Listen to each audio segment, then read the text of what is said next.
Hi. Hi there, welcome back to English for Specific Purposes at the B2 level. We are your hosts. I'm Mr. Darryl. And I'm Miss Tatia. მოგესალმებით. კეთილი იყოს თქვენი დაბრუნება ჩვენს ტელესკოლაში. მე თათია ვარ, ეს კი დერილია. დღევანდელი გაკვეთილის თემა კი არქიტექტურაა. So we're going to talk about architecture today, Mr. Darryl. But before we move on to the lesson, I think that we have to look at our agenda. What's on our agenda today, Mr. Darryl? Well, we should start with an introduction. We'll talk about architecture a little bit.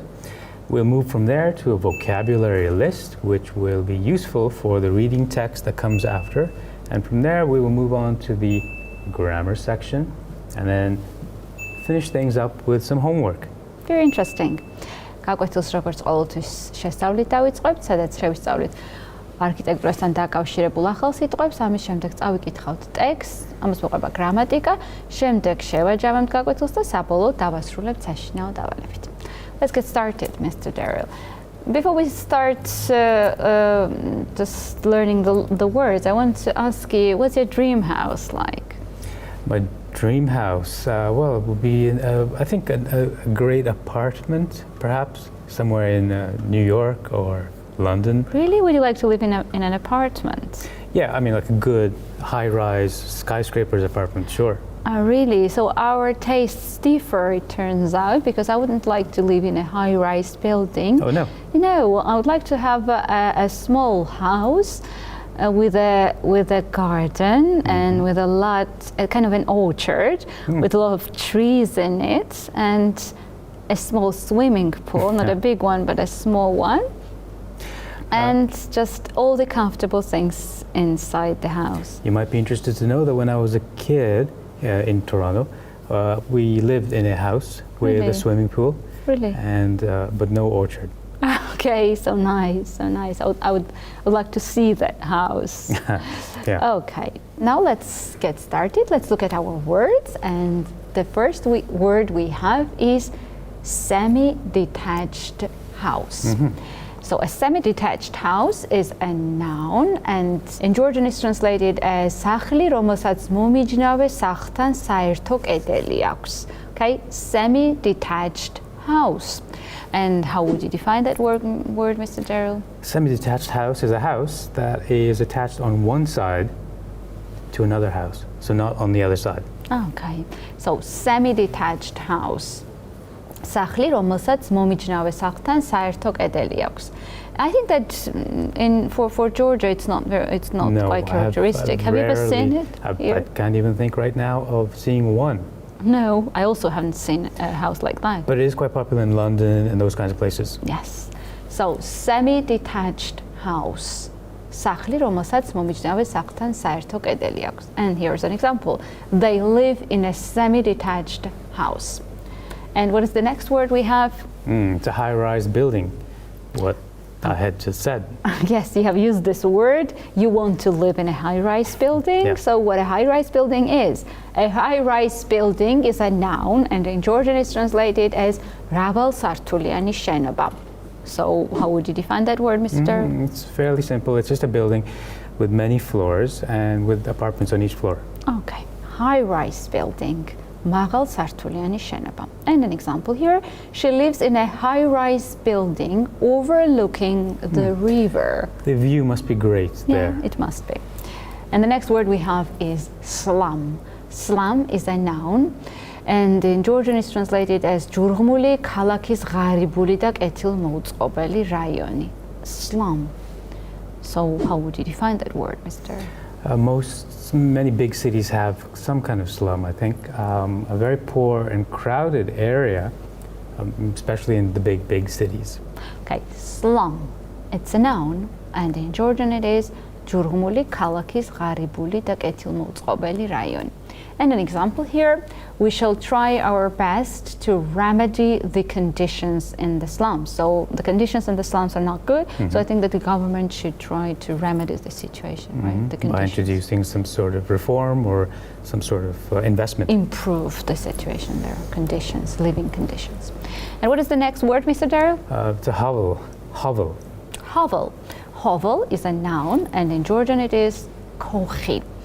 Is it a small house, not very comfortable? It's a small house in dirty or disrepair, in bad condition. Okay. Hovel, a noun, and in Georgian it is kochi.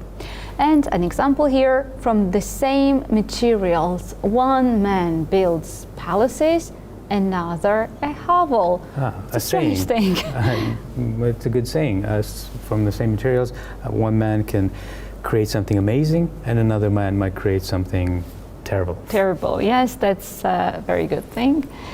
And the next word we have is? Mansion. Mansion. Mansion is a noun, and in Georgian it is translated as Didi Sakutari Sahli. Mansion. I think it's everybody's dream, I think, right? To have a mansion. Your dream, I think.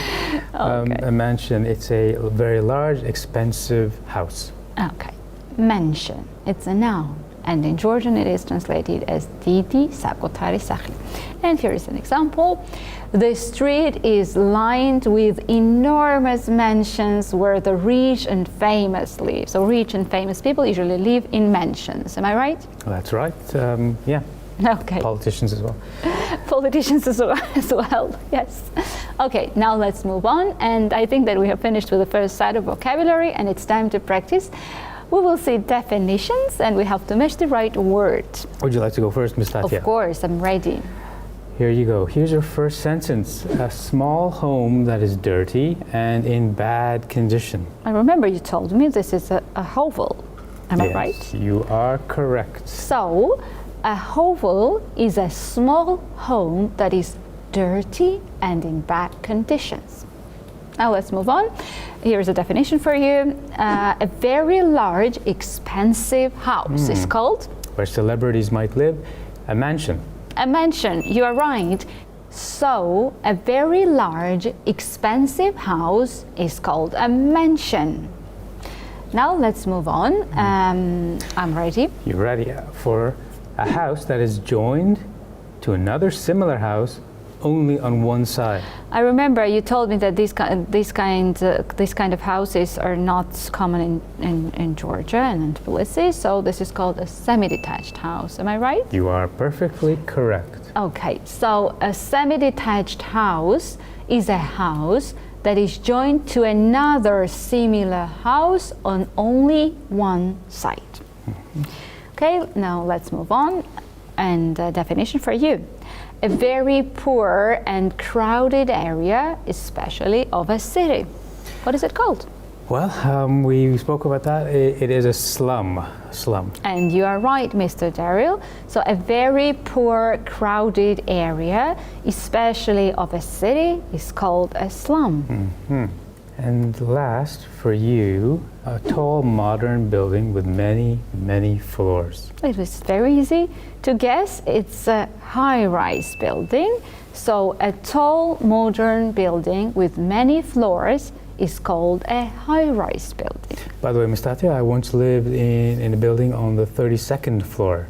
32nd? Yeah. Why? Well, just because I wanted to.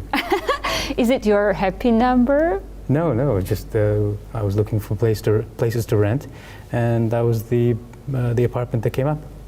You live there Yeah, now. I lived, sorry.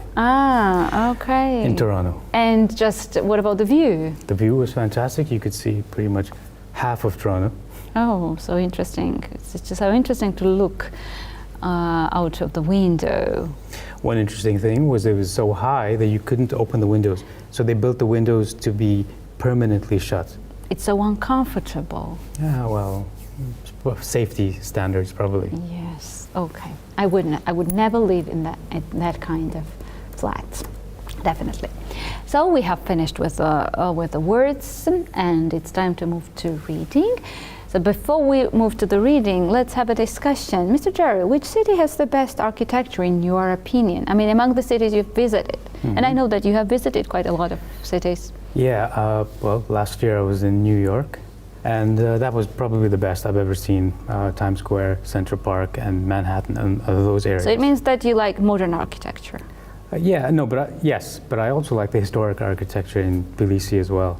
Okay, well, I think that a lot of people say that this old part of Tbilisi is very attractive. Narikala and so yeah. on. Yeah, old Tbilisi. Yes, okay.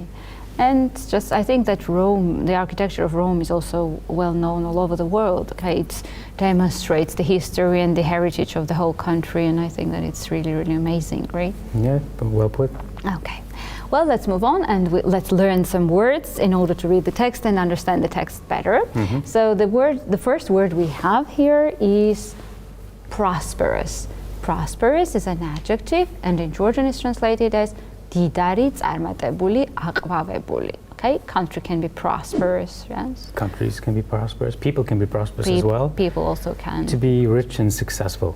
Okay, so prosperous, it's an adjective, and it's translated as didari tsarmatebuli aqvavebuli. And here's an example. The area is becoming more and more prosperous. And what is the next word we have, Mr. Dario? It is renowned. Renowned. Renowned is an adjective, and in Georgian is translated as სახელგანთქმული, ცნობილი, renowned. And The is it definition- the same as famous? Yes, good guess. It's when something is known for something and is famous for being known for something. Okay, thank you. So renowned, it's an adjective, and in Georgian is translated as სახელგანთქმული, ცნობილი. And the example demonstrates the use of this word. The region is renowned for its outstanding natural beauty. Is it about Georgia? I would say yes. I think yes. Okay, well, the next word we have is, Marvel. Marvel. so marvel is a noun, and in Georgian is translated as საოცრება. So marvel, is it something surprising, Mr. Daryl? Yes, indeed. It can be a thing or a person, and when it's surprising because it causes a lot of admiration. Yes, so something very beautiful can be considered as marvel, right? So marvel is a noun, and in Georgian it is translated as საოცრება. And here's an example. The panoramic view was a real marvel. So it means that it was very, very beautiful, right? I think the view from Narikala, in fact, it would be a marvel. In my estimation. Yes, yes, I agree with you. And what is the next word we have, Mr. Daryl? Work of art. It's a noun, collocation, I guess. Work of art. Work of art is a noun, and in Georgian we translate it as ხელოვნების ნიმუში. Work of art. I think that we have a lot of works of art in Georgia. You do. And a synonym for it is masterpiece as well. Yeah. A work of art is an object made by an artist with great skill or great Talent, maybe. talent as well. And it could be a drawing, could be a painting, could be a lot of things. And a building also, right? Yeah. Okay, work of art is a noun, and in Georgian is translated as ხელოვნების ნიმუში. And an example here, the new building in the city center was a real work of art. So it was like a piece of art, right? It was so beautiful, right? Architecture that can be works of art are lovely to look at. Yeah, okay. And what is the next word we have, Mr. Daryl? Ingenuity. Ingenuity. Ingenuity is a noun, and in Georgian it's translated as შემოქმედებითობა. How would you define this word, Mr. Daryl? Well, I'd say it's the ability to think of clever new ways to accomplish something, to finish something. So ingenuity is a noun, and it's translated as შემოქმედებითობა. And here's an example. I was impressed by the ingenuity of the architects. So yeah, really architects need to have this skill. The modern world is all about innovation anyway, so you have to be And creativity. Yeah, you've got to have that ingenuity. Especially for architects, I think that's really, really important. What is the next word, Mr. Daryl? It's a verb, and it is to embody. To embody. To embody is a verb, and in Georgian it's translated as განხორციელება, რეალიზება, ხორცის შესხმა. Embody, so how would you define that word, Mr. Daryl? It's to represent a quality or an idea exactly. Okay. Embody, it's a verb, and in Georgian it's translated as განხორციელება, რეალიზება, ხორცის შესხმა.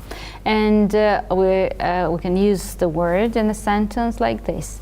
His paintings embody the very essence of the immediate post-war years. And I think that we have finished with the words, and it's time to read a text, which will be about some marvels. Good word, good word. Okay, now let's get started. The world's tallest building, a living wonder, a stunning work of art, an incomparable feat of engineering. Burj Khalifa is all that. In concept and execution, Burj Khalifa has no peer. More than just the world's tallest building, Burj Khalifa is an unprecedented example of international cooperation, a symbolic beacon of progress, and an emblem of the new, dynamic, and prosperous Middle East. It's also tangible proof of Dubai's growing role in changing world. In fewer than 30 years, the city has transformed itself from a regional center to a global one. This success was not based on oil reserves, but on reserves of human talent, ingenuity, and initiative. Burj Khalifa embodies that vision. Mr. Alabar, chairman of Emaar Properties, said, Burj Khalifa goes beyond its imposing physical speculations. In Burj Khalifa, we see the triumph of Dubai's vision of breaking seemingly impossible and entirely new benchmarks. You know, it's amazing that Dubai went from being pretty much a desert city half a century ago to being what it is now. Yeah. Okay, and well, talking about Toronto, defining the Toronto skyline at 554 meters, the CN Tower is the world's largest tower, a record it has held for over 3 decades. As Toronto, Ontario, and Canada's most recognizable icon, the CN Tower is an internationally renowned architectural triumph, an engineering wonder of the modern world, a world-class entertainment and dining destination, and a must-see for anyone visiting Toronto.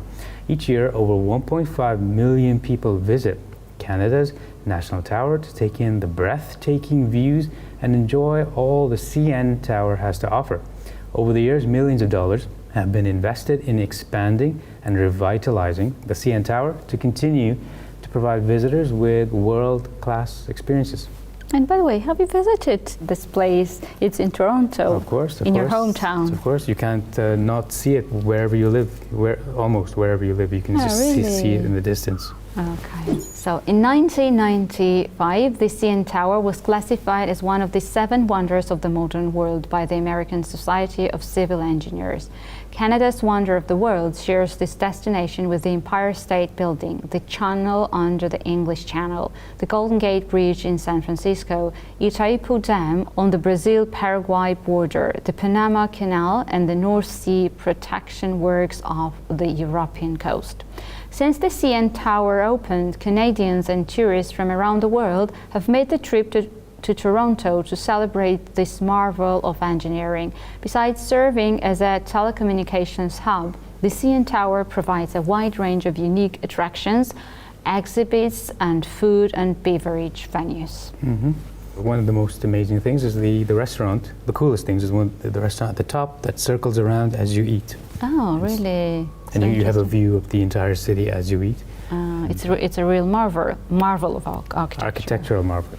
Okay, now I think that we have to read the questions and we have to decide, which building is it about, right? Okay. So we read about 2 buildings, Burj Khalifa and the second one, which was in Toronto, CN Towers, right? Yes.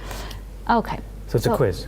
It's a kind of a quiz. Okay. So the first question is, which building is in a city that has become an international center? Do you remember, Mr. Daryl? An international center, I would have to say then Burj Khalifa. And you're right, Mr. Daryl, because we read. It's also tangible proof of Dubai's growing role in changing world. In fewer than 30 years, the city has transformed itself from a regional center to a global one. Okay, and the next one for me. Yes, which building mentions the possibility of eating there?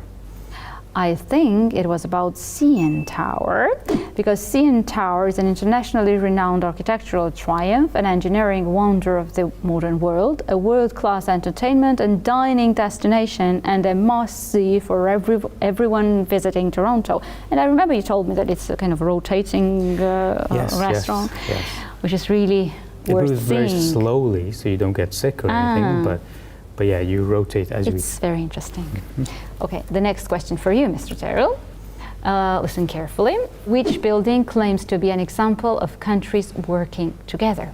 Based on what we read in the text, I'd have to say Burj Khalifa. And you're right, Mr. Darrell, because we read, more than just the world's tallest building, Burj Khalifa is an unprecedented example of international cooperation. I mean, the countries working together, right? A symbolic beacon of progress and an emblem of the new dynamic and prosperous Middle East. And the last question, I think, for you. For you. For me, yes. Indeed. Which building claims to be a top tourism destination? I think it was about CN Tower, because we read, since the CN Tower opened, Canadians and tourists from around the world have made the trip to Toronto to celebrate this marvel of engineering. Marvel of engineering, it's a very good phrase. I will use it just in my speaking. Make sure to visit Toronto one day. Of course, it's on my bucket list. Your bucket list? Yeah. Very good. Okay. I think that we have finished with the reading part and it's time to move to grammar, and today we're going to talk about cleft sentences again, but different type of cleft sentences. At the previous lesson we talked about cleft sentences which start with eat, but today we are going to talk about cleft sentences which start with what, and let's see how they work. In cleft sentences with what, the word order is changed to give an emphasis to what comes first in the sentence. A what clause is often used to emphasize emotions such as like, need, feel, think, want, dislike, and prefer. Okay, very interesting. For example, I can say, what I want to do now is to travel to Toronto. Okay, well said. Now let's move on. Now how we can form the sentences. We form the sentences the following way. We start with what, then noun or pronoun, then emotive verb, then plus verb to be, plus noun or noun clause. It seems a little bit complicated, but I will show you the examples and it will be easier for you to understand. We need to distinguish between modern and traditional buildings. Now I want to make it into cleft sentence and emphasize what we need to do is to distinguish between modern and traditional buildings. The what clause with the auxiliary do is to emphasize the event or action. For example, he left the door unlocked, and the cleft sentence will be what he did was leave the door unlocked. What plus subject plus do plus verb to be plus verb clause. I analyzed all of the experiment data, and cleft sentence would sound like this. What I do is analyze all of the experiment data. Thank you, that's very informative. Yeah. Now let's try and make sentences, turn them into cleft sentences, okay? Highlighting the important information for us. And the first sentence we have is, they decided to redecorate the house. So how would you say it in a different way? Here's what I would say. What they decided to do was to redecorate the house. And you're right, Mr. Darrell. And now my turn. Yeah, here's your sentence, Ms. Tatia. They want to discuss the solutions to the problems of noise pollution. Okay, I would say it's this way. What they wanted to discuss was the problem of noise pollution. You've emphasized what the situation was. And now it's for you. I need to interview the people who worked on the construction site. I would say this. So what I need to do is to interview the people who worked on the construction site. And you're right, Mr. Darrell. And it's my turn, I think. She always asks for the quietest room in the hotel. And I would say it's this way. What she asks for is the quietest room in the hotel. Do you ask for the quietest room in the hotel? Yeah, by the way. It's about me, maybe. Okay, and I think that we have finished with grammar part 2, and it's time to wrap up the lesson. As you remember, Ms. Tatia, we spoke about vocabulary in the beginning. That led us to the reading text, which was about renowned buildings, 2 of them. And from there we moved to the grammar, which we looked at cleft sentences specifying using what. Very interesting. And I think that it's time to give homework. And I'm really interested to know what the homework is for today. Something which hopefully you'll give us your opinion on. We'd like you to write a paragraph describing what great architecture means to you. Very interesting. So people can write a lot of interesting ideas here, right? And where can the homework be uploaded, Mr. Gerald? It can be uploaded to the address on the screen right now, and you can find a sample answer there as well. Well, okay, very useful as usual. Now it's time to say goodbye to the audience and look forward to seeing them again. Although we're not done with this topic yet. Yes, we are going to move on and learn some interesting things about architecture again. But for now, we have to say goodbye, right? Okay, so stay with us and keep on learning. Until next time, goodbye. Bye.